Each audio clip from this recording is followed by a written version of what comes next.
I'm Hindol Sengupta. This is Global Order. Dr. Gautam Sen joins me today to talk about one big thing that everybody in India is talking about. Is there regime change plans afoot that are being brewed for India in different parts of the world? What does regime change really mean? How could other parts of the world and other factors in the world try and nudge a regime change in India? What would it mean for Indian democracy? To discuss all that, Dr. Gautam Sen. This is, of course, in context of Anthony Blinken's latest comments, Dr. Sen, once again, out of the blue, talking about religious freedom in India. This is, of course, only days after the American contingent traveled to Dharamshala to meet His Holiness the Dalai Lama about the Tibet bill, which has brought the Tibet issue once again back to the forefront. What is the context of Blinken's sudden comments about India, about religious freedom once again? Thank you, Hindol, for inviting me again. Indeed, something is afoot, and I think many people have understood that there are things amiss. But we really need to look at the much larger context to understand what is going on with regard to India specifically. We need to look at the big picture. And for this, I'm going to be a bit pedantic. And that will contextualize the experience of India, certainly since the elections and indeed before. The world was in a relatively stable state until 1990 because of the bipolar power structure. Most of the conflicts were kept within control because the spheres of influence were agreed, and there were attempts to change it at the margins. But broadly speaking, the theory tells us the bipolar world is stable. And that is what we had. But bear in mind, bipolarity is not the norm.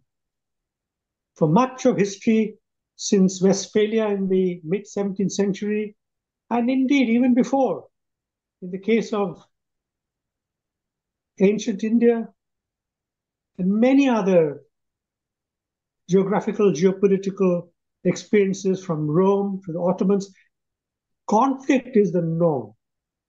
Chaos is a frequent occurrence. And individual powers jockeying for position is in fact the norm. And that is what we have today. The world power structure has broken down, and the most difficult one is the context between China and the United States, where a rising power feels they must have their place under the sun, and the established power, the United States, feels threatened. This is considered a very dangerous situation. And this predicament has led to a lot of writings recalling the life and death struggle between Athens and Sparta. The so-called Thucydides trap. But is the Thucydides trap really relevant for America and China? Absolutely. And a magnificent book has been written by a Harvard academic who's one of my favorites from my days as an undergraduate. And we are always faced with this Peloponnesian War danger. And that is what we have today. And every power has an interest in augmenting their influence. Now, India has always been rather a plum, rather an important location to occupy, partly because of geography, but also because, Indians generate a great deal of wealth. Historically, this wealth was really the bountifulness of Indian agriculture, which became the basis for people extracting surplus by enslaving India's millions of peasants, because really it was mostly agriculture. Now it is the human capital, not all of it exceptional, but vast amounts of it, and a market. So India is really worth taking control over. The United States and China are engaged in a pretty much no-holds-barred competition, but avoiding a direct conflict. I have maintained for a long time, unlike most people, the United States and China are a condominium in Asia. There is no open ended conflict. They have agreed they are a condominium, but how to define the boundaries of the condominium is a problem, except for one issue, which is a very big one, which has made the condominium unstable, which is Taiwan. Taiwan is of enormous political, cultural importance to China and the Communist Party and the Chinese people.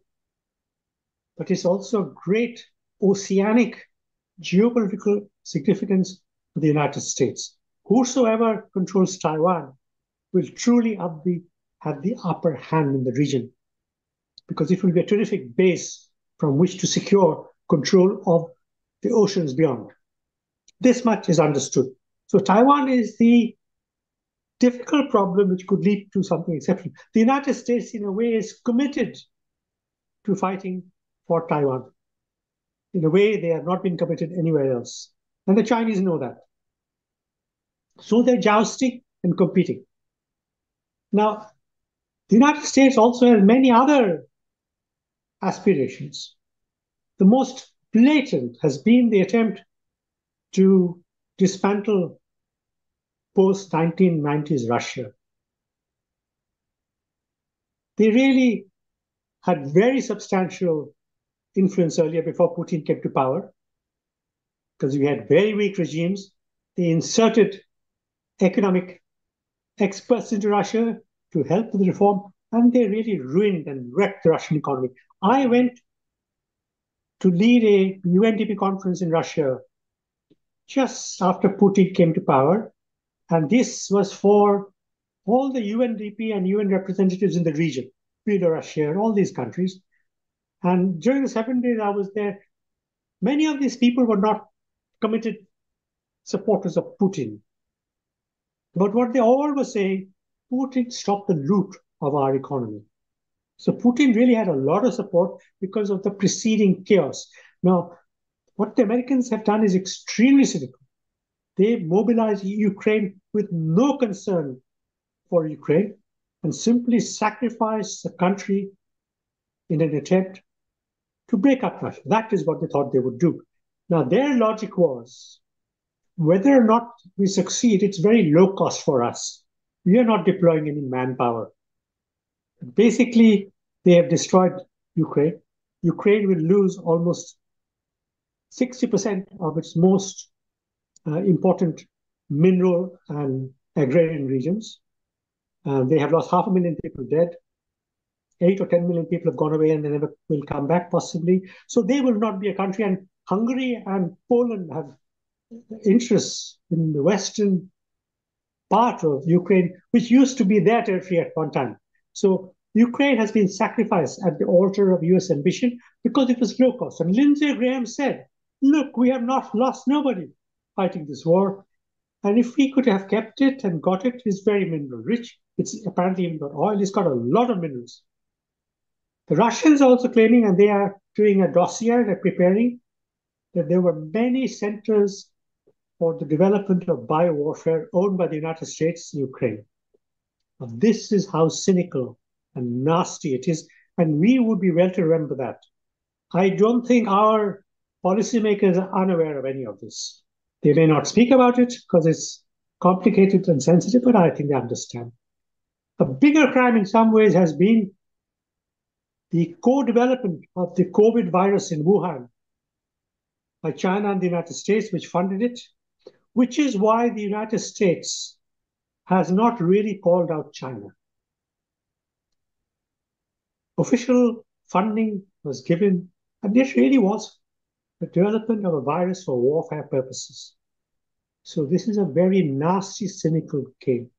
The other countries where the United States has sought regime change, they have succeeded in many parts of the world, in much of Eastern Europe, Poland earlier, in Egypt.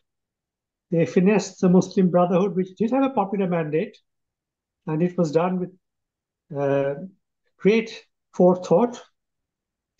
And they've got their man now. They are trying with Iran, a regime change. And the Iranians, understandably, despite all the crimes of the regime, remember what happened to Mossadegh in the early 50s. So they are very resistant. And this is the one thing the Iranian people are not willing to accept, however much they dislike the clerical regime. That is the one issue on which the Iranians agreed, clerical and non clerical. There is also an attempt to change the regime in Bangladesh recently. There was an attempt. Pakistan, well, that was always their regime. They lost significant control for a while. Now they have resumed, say, again, great deal of access. India has not played ball with them virtually ever. Even during Manmohan's time, India was very recalcitrant, not willing to accept what the Americans were saying. And this goes back. The only other time that the Indians really tried Uncle Tom, so to speak, was in 62 when Nehru wrote that infamous letter to John F. Kennedy begging for American help. As I said, had he waited a little while, he would have heard that the Chinese have stopped advancing.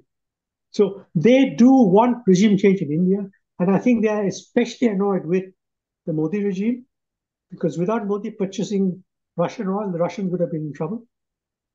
And now we have compounded our sins by um,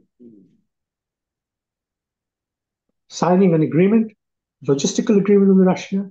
Now the Russians have given us the right to manufacture S-400 in India, and many other dimensions are coming to light. So obviously But they are at not least on the oil, but at least on the oil part, Dr. Sen, yes, it is true that India bought oil from Russia. But I mean, a vast amount of that oil was essentially repurchased by the West, namely Europe. Europe, which keeps accusing India of buying Russian oil. Who bought that oil after it was, it was reworked, as it were, in Indian refineries? Europe bought that oil. well. This was deliciously pointed out by our external affairs minister during an interview, and it's been repeated several times since. But the Americans' sanction regime says once the oil is processed, it is no longer Russian. So once India had refined it, this was no longer. This actually, of course, is a monumental hypocritical cop out. But if the Indians had not bought Russian oil, and this has been explained to the Americans by the Indian side, the price of oil globally would have gone through the roof. It would have wrecked Europe. By diminishing Indian demand elsewhere, India saved the world economy. It would have gone over $140. So the Americans took this note, but they really didn't care. They thought that we are self sufficient now at home. So what happens to the rest of the world is not as important as our goal in Russia, because the Europeans have paid a huge price for their cooperation. And they have all cooperated. They have done everything. The Tory government, in part, is going down because of the war. Of course, COVID and Brexit were large parts of the reason, but the war in Ukraine has been the coup de grace. That really has made it terribly bad. So I don't think the Americans are that bothered. They wanted to do this. They thought it was possible, low cost to us, hang everybody else. And as Kissinger said, being an enemy of America is bad, but being a friend is worse. So there we have it. Now, what is it that India is endangering itself with? India, in my view, is extremely vulnerable. So before we come to that, I have a question, if I may.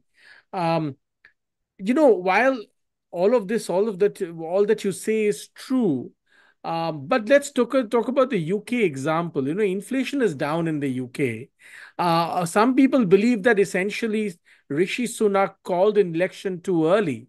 Had he not called a snap election, perhaps the Tories would be doing better, because the British economy is on the bounce once again. And if inflation continues to fall, it's what, about 2% now? So, essentially, its broad historic average levels have been reached. Um, let's, of course, wait to see if this lasts.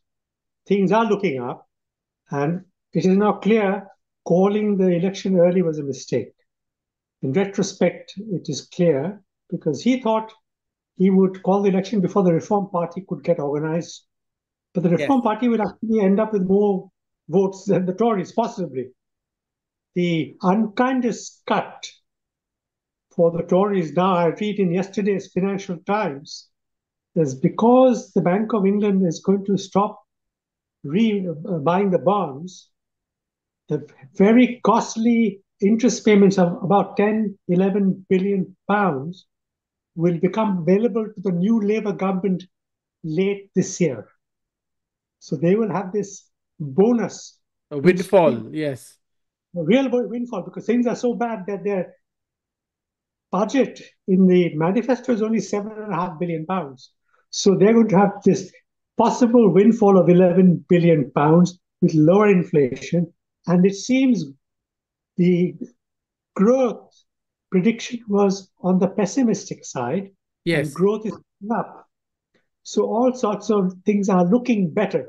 Now we have to wait and see, because the wider global crisis, economic crisis, is not over. And Britain is a country which exports a great deal. It has lost significant part of its market share in Europe. And the export figures from the UK last year are distorted by gold exports. They used to be number 4 in the world as exporter. They actually are still number 6 without gold exports. So Sunak's claim of number 4 is somewhat misleading. Now, what I want to say Now, in the let's coming context of, back to India. You were talking about India. no, I Let's was come back just to talking India. about the larger picture before I come to Yes, India. sure. India now is a warfare state. We are in a historic moment where we are a warfare state, whether or not we prepare for it. We are at war, internally and externally, small scale. Where it will end, we do not know. In a sense, the government is preparing for war. They're doing rather a lot compared to before, with a huge infrastructure build up in the north, the purchase of significant amounts of equipment, reform of the armed services. Government is actually doing all the right things, but maybe more will have to be done. But I'm rather impressed that even on the question of submarines, which we are urgently in need of, nuclear submarines, so we have a larger number of submarines for our triad, the third leg of the deterrent. So all of this is happening the more quickly. My fear is different government would not have done this, because they also did not want to improve border infrastructure and were saying this would be provocative. They did not want to react to Pakistan in 2011 because they thought it would offend their domestic constituency. So, all of this says that we are deeply divided. Most countries, including the United Kingdom, on key foreign policy issues, they are not divided. On fundamental issues, there is no party politics. But in India, that has now become extremely divisive. The attempt to destroy Agnipath, which in my view, with all its imperfections, is an essential part of growing our reservists. Who do you think doesn't want that? Our two adversaries don't want this. They want us to invest in very expensive manpower in the regular army to impose a cost. Who do you think wanted a border episode so that we divert resources from our naval buildup? So all of these things are done with great calculation.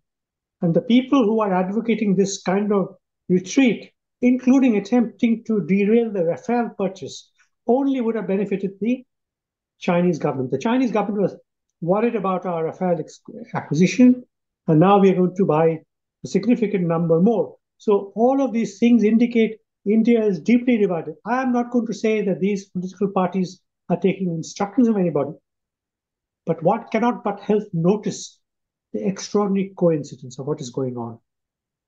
The game plan is very simple. They won the last election. The Americans won the last election in India. They did not expect that Modi would be defeated. My conversations with certain people who I taught once upon a time indicate that they wanted to stop him gaining a majority which would allow constitutional amendments. You can still amend the constitution, but with a two-thirds majority, you can create a new constitution. You see, constitutional amendments can be challenged by the Supreme Court, even if it's made by a two-thirds majority. What they probably can't challenge if a two-thirds majority draws up a new constitution. So all of these things are being anticipated. So they have succeeded. They are not thinking about 24, 25. They're thinking about 29 and then 34. This is a long-term project because, global geopolitical competition doesn't happen over just a few years. It's a long-term perspective. And countries which are large and high institutions think beyond the next presidency. Their deep state thinks way beyond any individual president. And let me point out, after Biden's performance in the debate with Donald Trump, it is clear that the presidency is of no consequence. The United States is run by the deep state because the president is quite clearly incapable of taking major decisions on his own initiative. That cannot be doubted. So these societies proclaim democracy and point a finger at countries like India and EVM, but their democracy really is fraudulent because it is run by people who are not elected. They only have a monarch, so to speak, in whose name it is done. But Biden is not making policy. The others are all appointed officials, and they talk to senior executives of the defense industry and others. So let's get this clear. So they now want to look beyond 20. And I think our man has been told, be patient. The opposition leader has been told, be patient. And they've spilled blood. And the BJP possibly is underestimating the scale of the threat. Because, it is not about the BJP really in the end. It's about the portfolio of policies which serve the nation. I could forget about the BJP, forget about Narendra Modi, and just look at the policies which have been unfolding. And I will say that as a concerned citizen, I am happy, not with everything. I do feel that we are making the correct decisions on the economy and defense, without which we will not survive. Many of these things will be in danger. And what they are saying now is if we mobilize the minority vote bank and have enough votes for caste parties, which basically are criminal parties, I'm afraid if you just look at the number of cases against leaders in Bihar, UP, these are criminal caste parties, and in many respects, I'm afraid, in Tamil Nadu too. But they wield so much absolute power, nobody dares challenge them. Their calculation is that the BJP will not have Punjab, will not have Tamil Nadu, they will not have West Bengal. You need another 50 to 60 seats to have a different government. I can't see why this is not possible. My understanding is a huge cache of data is being analyzed, absolutely huge, by supercomputers at Langley. And included in that are many dimensions of social media data generated by big retailers like Amazon, from which many types of behavior can be predicted. Many kinds of political affiliations can be predicted from purchasing patterns. This is all done with incredibly complex algorithms. So huge computing power resources and some of the best brains in the United States, particularly the best Indian brains teaching in places like Brown, UPenn, Harvard, and the places where you have been, Columbia and Oxford, are deployed. They are working on it. They are extremely knowledgeable about India's caste fissures. Extremely. They know everything that is there to be known because they cultivated some of this. The academic work, important academic work on caste has always been done abroad. It is promoted. You want to do a PhD in Oxford? You say, I'm minority, I want to work on human rights. I want to work on caste. I want to work on minorities, and you will get a scholarship to do it. So all of this is orchestrated. The universities work very closely with the Foreign Office. It is not as if they are getting instructions over the phone, but the principals of the colleges, the vice chancellors, and government ministers are members of the same clubs. They meet over gin and tonic. And they are people who have been cooperating over centuries. You do not need systematic dictation. They know what is to be done. And how does this work out? The most anti-Indian academic of Indian origin in the whole of the UK has just been appointed to the most senior chair in Oxford and a fellow of all souls. And her work on India and Modi is, pure abuse. I don't call it scholarship. Shocking. This is how they will control it. They are not going to tell people what to do, but they will select very carefully who gets it. This man who called for a war between China and India to overthrow the BJP remains an academic in Oxford, Abhijit Sarkar. He said, I wish China would attack India. So they want internal chaos in India. And my fear is, and already we're seeing some evidence, that India will be made ungovernable to prevent the Modi government from delivering on positive change. And that's not difficult. The Modi government was prevented from carrying out these very important agricultural reforms, which was really the most important change in agricultural policy for 40 years. They had to retreat because the country was brought to a halt. They retreated on the CAA. The only one they did not retreat was Article 370. Many important issues they have had to retreat. And now policy can be vetoed by mass street protests. And to this, you add one or two major terrorist atrocities. People will start losing confidence in the government. And we must bear in mind what people in India do not seem to understand looking at the media, social media. Governments in India are not all powerful. They really are much, much more constrained than the average person aims by saying Modi is responsible for the leak in the Indira Gandhi airport. That is what it has come down to. The government is constrained first and foremost by the Supreme Court, which they do not have any control over. They can veto recommended names for judges, but ultimately the Supreme Court is a law unto itself. Many high courts are the same, and you will wonder at some of their very strange judgments, which merely indicates that their perspective on the world is very different from what many of us would call a national perspective. Forget about the BJP perspective. I am not concerned about the BJP perspective per se. As I said, I look at what are the policies being adopted. So Supreme Court is there, and if I may say so, a huge swathe of the bureaucracy on which the government has become especially dependent is not warm to the government. Government has made the life of the bureaucracy very difficult. The higher bureaucracy has to be on its toes. And the opportunities for personal enrichment have disappeared at the higher levels, which I'm sure we know did take place. So all of these things have made this government unpopular with many people. And of course, caste divisions and propaganda are very effective, as we saw. So Just by my Amit point is, Shah. Dr. Sen, that many of the points that you're making, number one, are extremely worrisome. Number two, some of this has been going on for a long time. You were just talking about caste, for instance. Caste as a fissure has been used forever. I mean, the Mughals used caste as a fissure. The British, of course, notoriously used caste as a fissure. Independent India politicians used caste as a fissure. And of course, every interfering power has used caste and weaponized caste against India's national interest for a long, long time. What is different this time? What has happened is a lot of the credit for the current predicament must go to Indian politicians.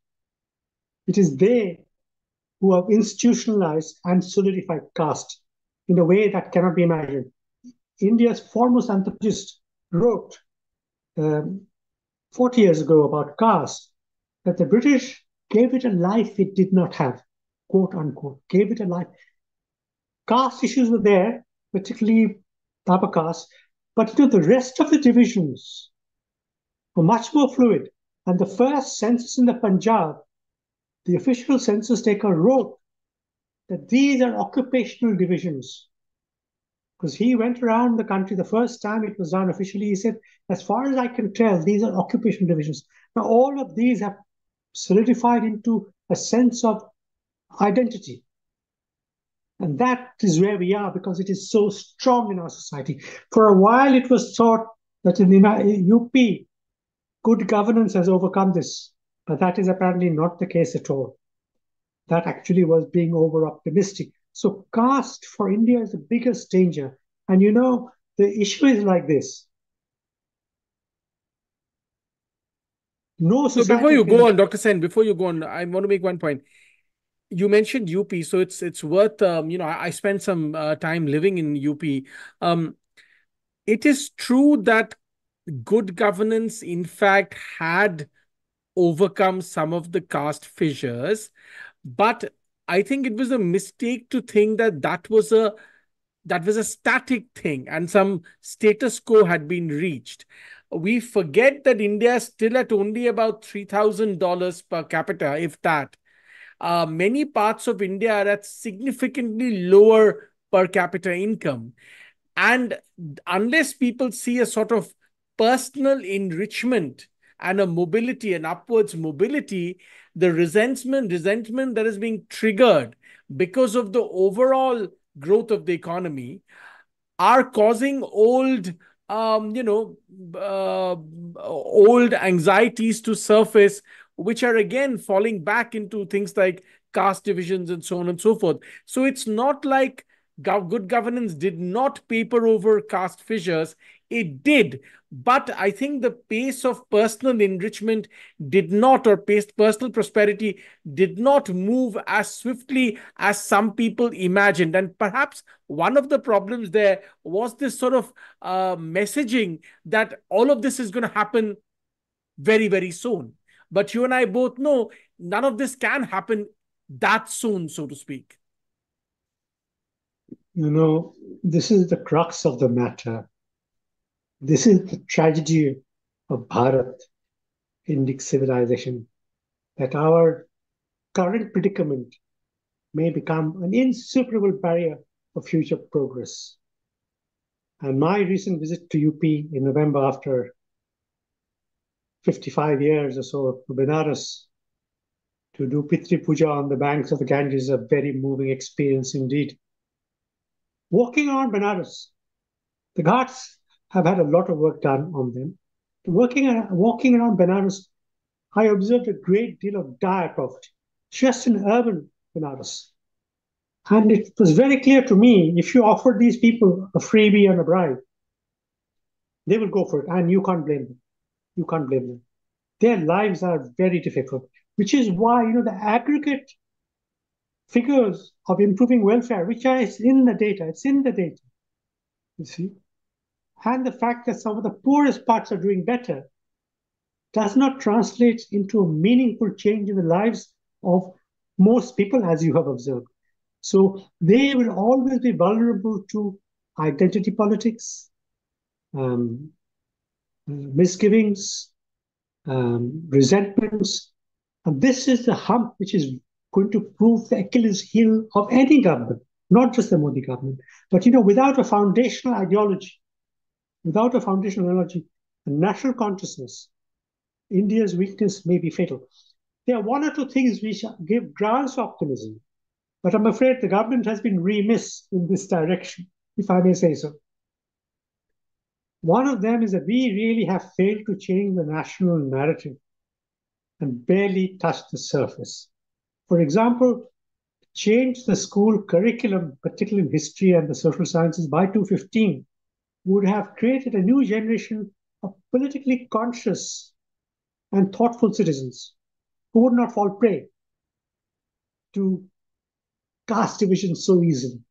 That is the first and biggest failure. The same thing is true of university social science. And I say to whoever is listening, this can be done. The university level will take 2 years, but you can start making a major change.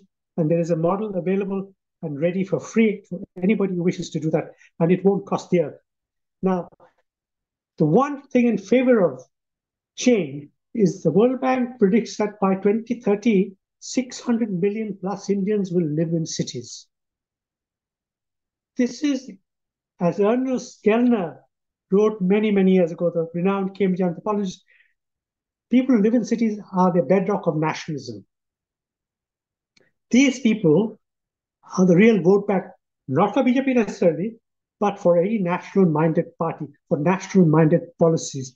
They are better educated and they care about good governance.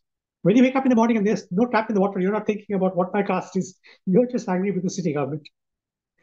If there's no electricity, you're angry about good governance. If there's no good transport, jobs, and decent schools for your children, reasonable parks to play. Now, all of these things give good governance a role to play for creating, if you like, a vote bank of reasonable people. And that will tip the balance by 2029. And I think this is the realization which needs to dawn. And we are going to try and do something about that. There is a policy which is being proposed to try and help this process. And it has been done in India. Urban life can be made. For example, look at the quality of garbage clearance in Indore. I think it became the cleanest city in India. And I Yeah, heard, significantly, always. Indore and Surat are two marvels of urban me too, cleanliness. I heard the woman in Indore, who I don't know if she was a mayor, who was in charge, who gave a very long interview. And how inspiring this lady was, because it was not an easy task. It required a plan and massive amount of coordination between different agencies and, and monitoring. And it got done. Now, recycling and garbage clearance is one of our biggest problems. Delhi is addressing this problem really. That huge dump, I think, is going to be cleared.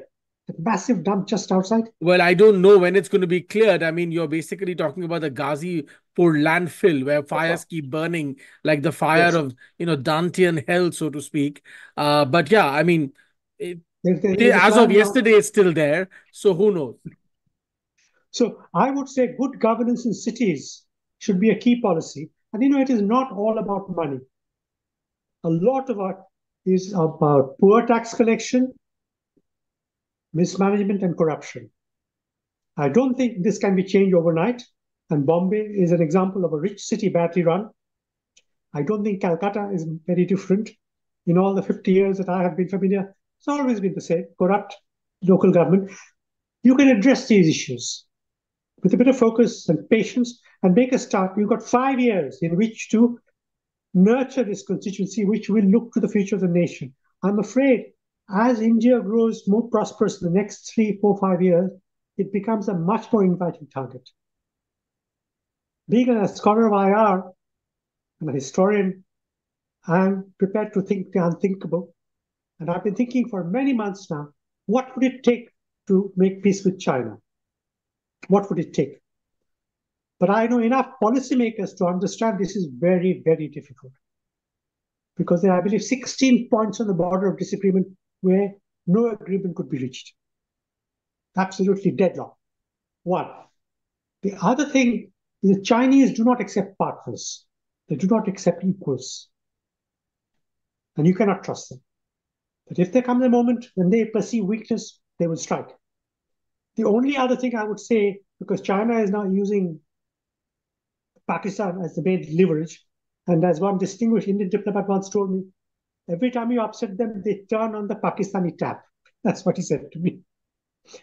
Now, my temptation is to say to policymakers, you don't say anything, but get a number of retired ambassadors and foreign secretaries to have a public discussion with the Vivekananda Institute and newspapers that any launch of a nuclear missile will be taken as a Chinese missile. Because you have gifted it to them, you maintain it, and we will say it has only happened with your say so. So we will regard any Pakistani missile, nuclear missile launched against us as a Chinese missile.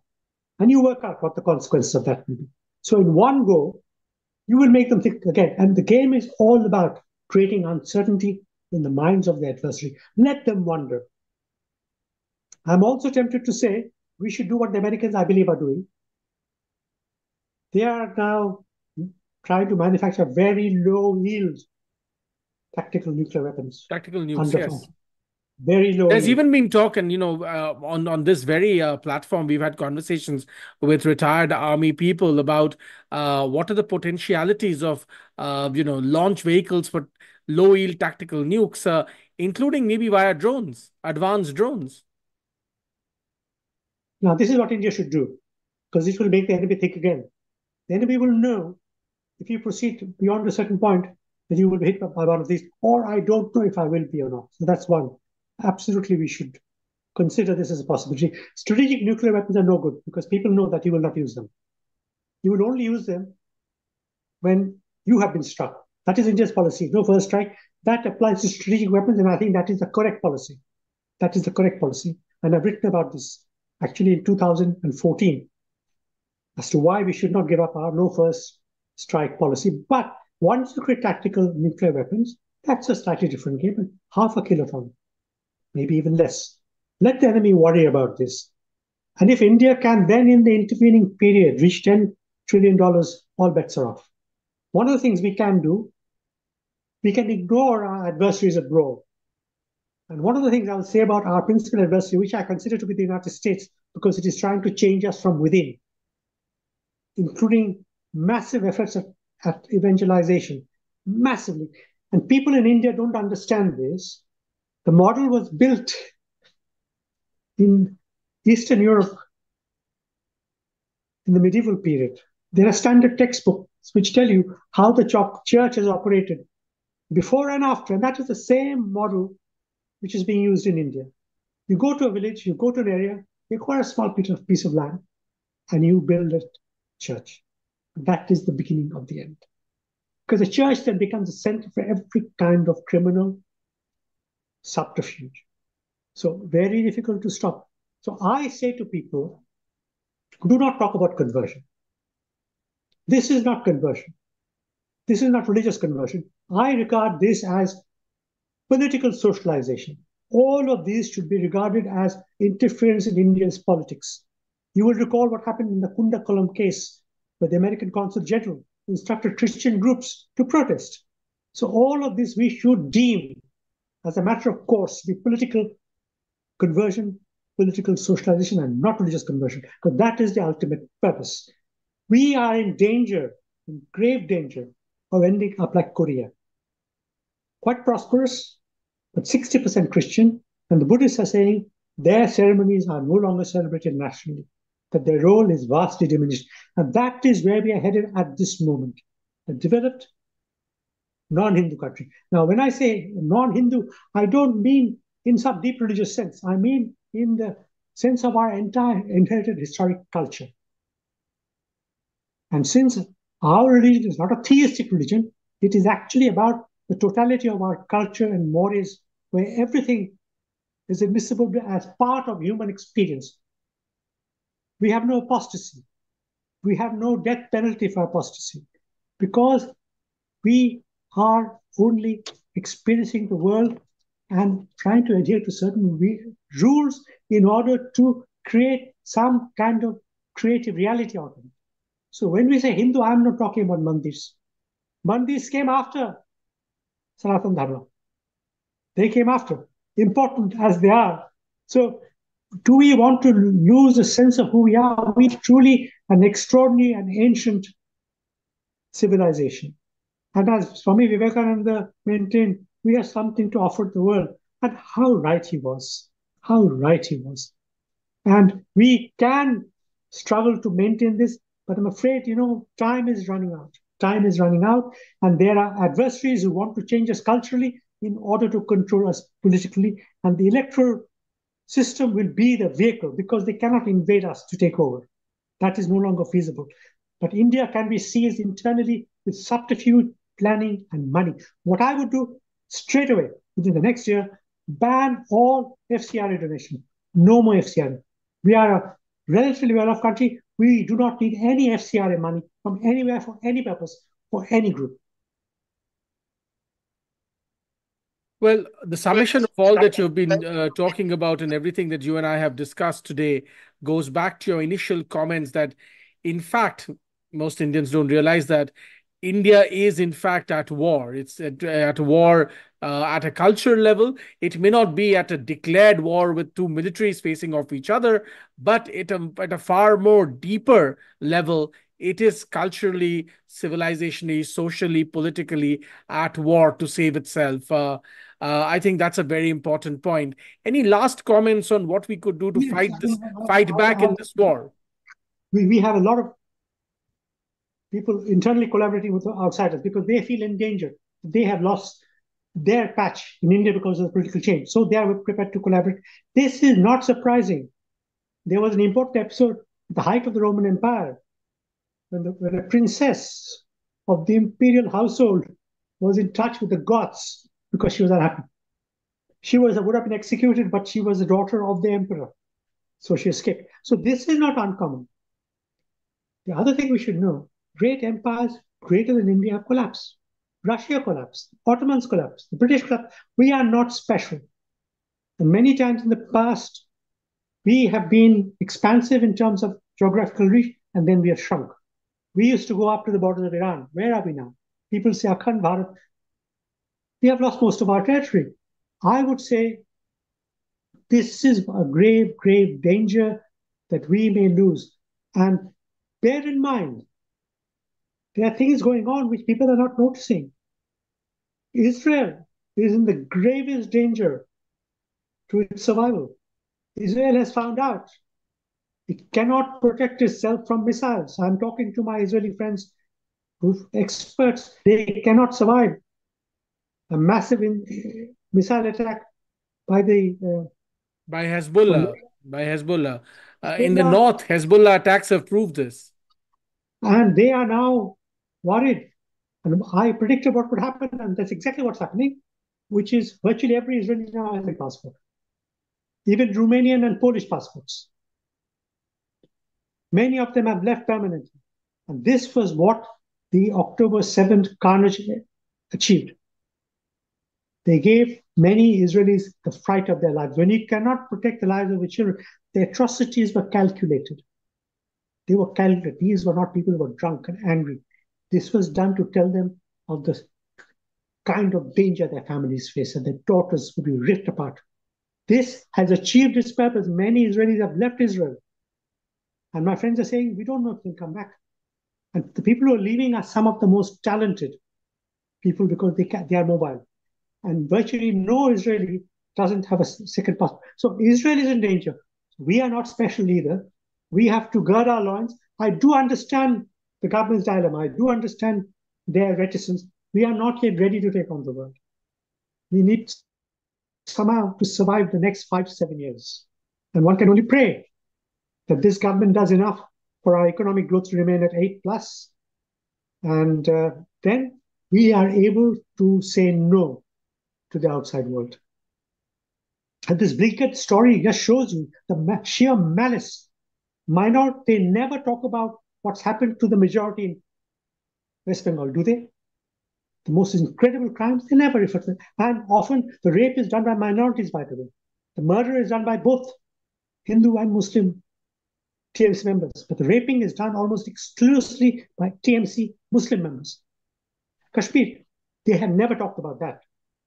They have never talked about the threat to Nupur Sharma, the imprisonment of Arnab. They only talk about the BJP. So this is totally malicious and cynical, and we should bear this in mind. But do not provoke them unduly before you're ready. On that very interesting note, Dr. Sen, we'll have to leave it at that. Thank you very much for your insightful comments, including your pertinent warnings for India's national security. Thanks very much for your time. Thank you, Ingo. Thank you very much.